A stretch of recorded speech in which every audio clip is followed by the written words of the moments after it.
Ang 5 pinakamalakas na bagyong tumama sa Pilipinas. Super Typhoon Yolanda.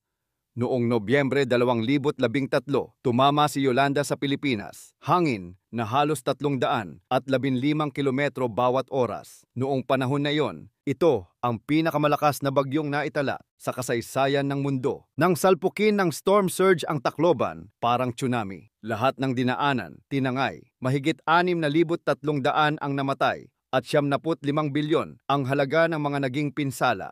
Matapos ang unos, walang kuryente, walang tubig at libu-libong pamilya ang nawalan ng tahanan. Bagyong Uring. Nobyembre 1971.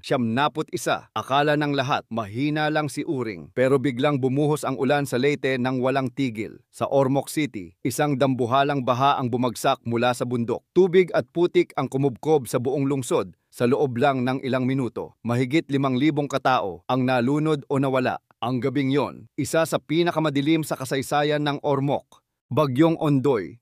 Setyembre 2000, walang makakalimot kay Ondoy. Sa loob ng 6 na oras, umulan ng halos isang buwang dami ng tubig, bumaha sa buong Metro Manila. Kotse, bahay, tulay, lahat lumubog. Maraming natrap sa bubong habang hinihintay ang tulong. 671 ang nasawi. 11 bilyon ang naging pinsala. Pero dito rin sumibol ang online bayanihan. Mga Pilipino, nagkakaisa kahit sa gitna ng baha.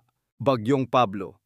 Disyembre 2012, unang beses sa matagal na panahon na tumama ang super typhoon sa Mindanao. Si Pablo ay may hangin na halos 280 kilometro bawat oras. Pinadapa ang mga punong kahoy, pinadulas ang mga bundok. Sa Compostela Valley, parang gumuho ang mundo. Mahigit 1,900 ang namatay at 24 na bilyon ang nawala. Mindanao noon, hindi sanay sa ganitong kalakas na bagyo, kaya marami ang hindi handa.